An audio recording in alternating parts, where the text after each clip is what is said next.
हम अभी पहले पढ़ेंगे अमोनोलिसिस ऑफ अमोनिया, जो एक इंपोर्टेंट मेथड था प्रिपरेशन ऑफ अमीन्स का। प्रिपरेशन ऑफ अमीन यानी अमीन्स बनाने के डिफरेंट मेथड हम प्रीवियस वीडियो लेक्चर में पढ़ चुके हैं। एक मेथड छूट चुका था जो था अमोनोलिसिस ऑफ अमोनिया। पहले हम उसे डिस्कस करेंगे, उसके बाद हम फिजिकल प्रॉपर्टीज ऑफ अमीन्स के बारे में आज की इस वीडियो लेक्चर में पढ़ेंगे। अंत तक जुड़िएगा, बहुत ही इंपॉर्टेंट वीडियो लेक्चर है, तो लास्ट तक देखिएगा, बड़ा मजा आएगा, इंटरेस्टिंग है। अगर आप क्लास 12th में है तो आपके लिए बहुत ही हेल्पफुल है ये वीडियो लेक्चर।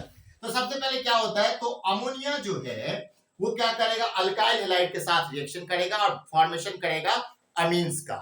इस मेथड से तीनों टाइप के अमीन्स प्रिपेयर होते हैं, प्राइमरी अमीन्स, सेकेंडरी अमीन्स और टर्शियरी अमीन्स।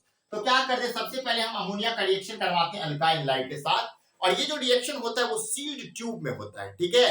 और टेम्परेचर जो होता है वो कितना होता है, 373 केल्विन टेम्परेचर होता है, उस पे ये रिएक्शन प्रोसीड करता है।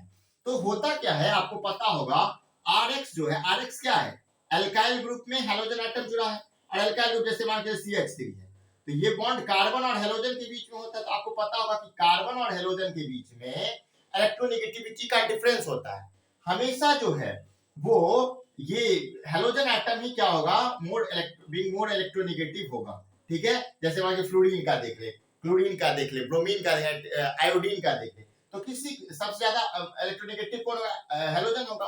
तो इसके बीच में इलेक्ट्रोनेगेटिविटी का डिफरेंस होगा, तो बॉन्ड कैसा होगा, पोलर होगा। केमिस्ट्री के टर्म में समझे तो बॉन्ड कैसा होगा, वीक होगा।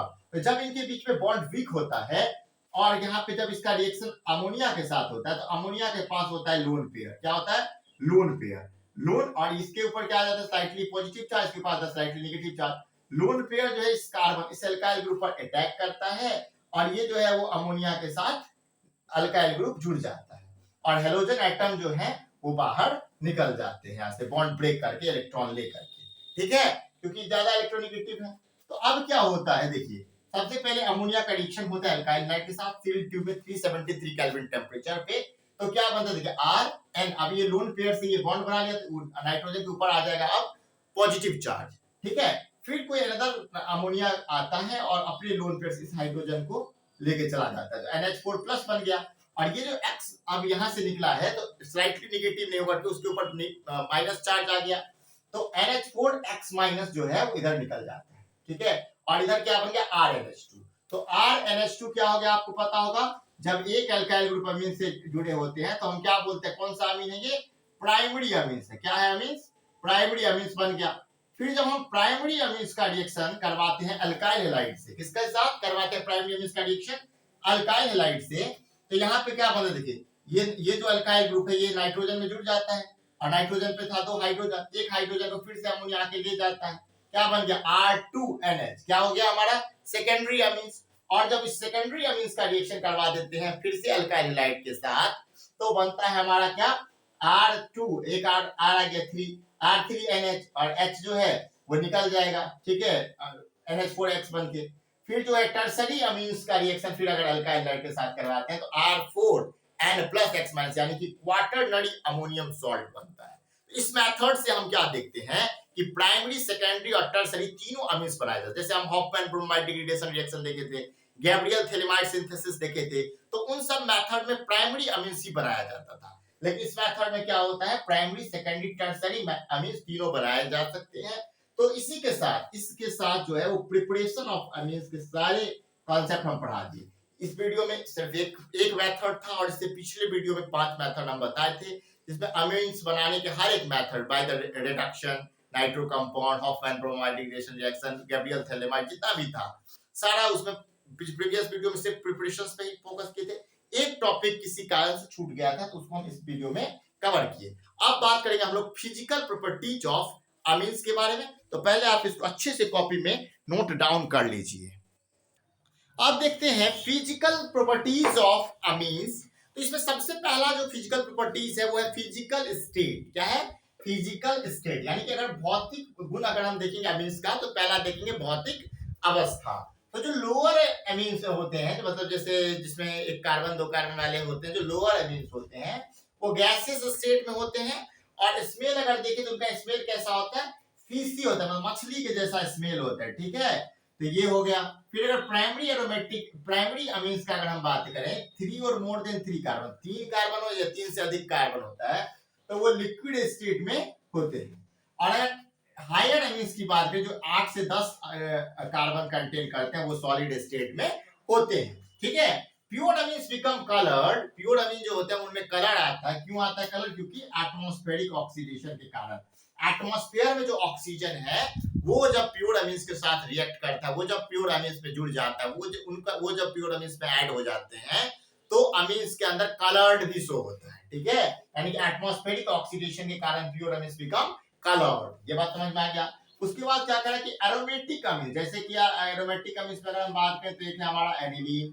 ठीक है, तो अगर हम एरोमेटिक अमीन्स की बात करें तो वो कैसा होता है नेचर में? टॉक्सिक नेचर का होता है। एरोमेटिक अमीन्स का नेचर कैसा होता है? They are toxic in nature. Aromatic amines कैसे होते हैं नेचर में? टॉक्सिक होते हैं। ठीक है, अगर सॉल्युबिलिटी की बात करें तो जो लोअर मेंबर होते हैं, lower member are soluble in water, lower member soluble होते हैं वाटर में। क्यों होते हैं? क्योंकि उनमें हाइड्रोजन बॉन्डिंग होता है। अब हाइड्रोजन बॉन्डिंग किसको बोलते हैं आपको तो जनरली पता है। जब हाइड्रोजन खून से बॉन्ड बनाता है यानी फ्लोरीन ऑक्सीजन या नाइट्रोजन से बॉन्ड बनाता है तो क्या होता है? हाइड्रोजन बॉन्डिंग कहते हैं उसी को। तो जो लोअर मेंबर होते हैं वो वाटर में सॉल्युबल होते हैं, lower amines are soluble in water. But जैसे जैसे हाइड्रोफोबिक पार्ट या अल्काइल चेन बड़ा होता जाता है, कार्बन की संख्या बढ़ती जाती है, अल्काइल ग्रुप बढ़ता जाता है, hydrophobic part increase can cause steric hindrance, जिसके कारण से क्या होता है? स्टेरिक हिंड्रेंस हो जाता है। और स्टेरिक हिंड्रेंस के कारण क्या होता है? सॉल्युबिलिटी डिक्रीज होता है। Solubility decrease with increase in hydrophobic part. जैसे जैसे हाइड्रोफोबिक पार्ट बढ़ता जाएगा, बढ़ता जाता है, वैसे वैसे सॉल्युबिलिटी भी डिक्रीज होता जाएगा। और aromatic amines are not soluble in water. Aromatic amines जो होते हैं वो वाटर के अंदर नॉट सॉल्युबल होते हैं। अगर हम बात करें तो aromatic amines are toxic in nature, aromatic amines are not soluble in water. ठीक है, या बात करें तो इनसॉल्युबल लिख सकते हैं, इनसॉल्युबल भी बोल सकते हैं। इनसॉल्युबल है किसमें? वाटर में। ठीक है, बात समझ में आ गया। ये दो चीजें थी, पॉइंट समझ में आ गया। हाइड्रोजन बॉन्डिंग बनाने के कारण लोअर मेंबर जो होते हैं सॉल्युबल होते हैं, एरोमेटिक अमीन सॉल्युबल नहीं होते। जैसे जैसे हायर मतलब हाइड्रोफोबिक पार्ट इंक्रीज होता है वैसे वैसे जो है सॉल्युबिलिटी डिक्रीज होती है। पहले आप इसको अच्छे से कॉपी में नोट डाउन कीजिए। क्या है फिजिकल प्रॉपर्टीज ऑफ अमीन्स। हम फिर एक आध पॉइंट और इसमें लिखा देते हैं, समझा देते हैं। आप देखते हैं बॉइलिंग पॉइंट। तो बॉइलिंग पॉइंट में क्या होता है? तो आपको बताएं कि अमीन्स जो होते हैं वो क्या बनाते हैं? हाइड्रोजन बॉन्ड फॉर्म करते हैं। और देखिए यहाँ पे RNH2 है, यहाँ देखिए हाइड्रोजन, यहाँ देखिए नाइट्रोजन, दोनों के बीच में बॉन्ड कौन सा? हाइड्रोजन बॉन्डिंग है। यहाँ पे देखिए हाइड्रोजन नाइट्रोजन, हाइड्रोजन नाइट्रोजन, कौन सा बॉन्ड है? इंटरमॉलिक्यूलर हाइड्रोजन बॉन्डिंग है इसके बीच में। और यहाँ पे क्या होता है? तो अगर हम देखें तो ऑर्डर ऑफ अगर बॉइलिंग पॉइंट देखें तो सबसे ज्यादा बॉइलिंग पॉइंट होगा कौन किसमें होगा? तो प्राइमरी अमीन्स में, देन सेकेंडरी में, देन टर्शियरी में।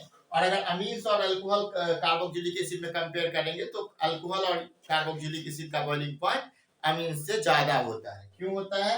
तो अगर अमीन्स में बात करें तो NH ग्रुप मतलब N और H के बीच में बॉन्ड होता है और यहाँ पे O और H के बीच में। अल्कोहल में भी OH होता है, कार्बोक्सिलिक एसिड में भी OH होता है। तो यहाँ पे अगर इलेक्ट्रोनेगेटिविटी का डिफरेंस देखिएगा अल्कोहल और कार्बोक्सिलिक एसिड में तो 1.4 होता है, जबकि अगर हम अमीन्स में देखेंगे तो 0.9 होता है। इस कारण से क्या होता है? तो अमीन्स का बॉइलिंग पॉइंट कम होता है किसके कंपैरिजन में? अल्कोहल और कार्बोक्सिलिक एसिड के कंपैरिजन में। आज के इस वीडियो लेक्चर में हम दो टॉपिक कवर किए। एक तो अमोनोलिसिस ऑफ अमोनिया जो प्रिपरेशंस ऑफ अमीन्स में था, प्रिपरेशन अमीन कैसे बनाते हैं उसमें था। तो अमोनोलिसिस ऑफ अमोनिया हम लोग अच्छे से समझ लिए। उसके बाद फिजिकल प्रॉपर्टीज ऑफ अमीन्स हम लोग पढ़े हैं। अगर ये वीडियो आपको पसंद आए तो वीडियो को लाइक करें, हमारे चैनल को सब्सक्राइब करें, बेल आइकन को प्रेस करें जिससे हर एक वीडियो का नोटिफिकेशन आप तक पहुंचे। Thanks for watching this video. Class 12 organic chemistry का लगातार क्लास चल रहा है। Haloalkanes, haloarenes, alcohol, phenol ether, aldehyde, ketone, carboxylic acid complete पढ़ाए हैं। 4th चैप्टर अमीन्स अभी चल रहा है और लगातार पूरा सिलेबस हम लोग पढ़ाएंगे। चैनल से जुड़े रहें। Thanks for watching this video. इसको पहले अच्छे से कॉपी पे नोट डाउन कर लीजिए।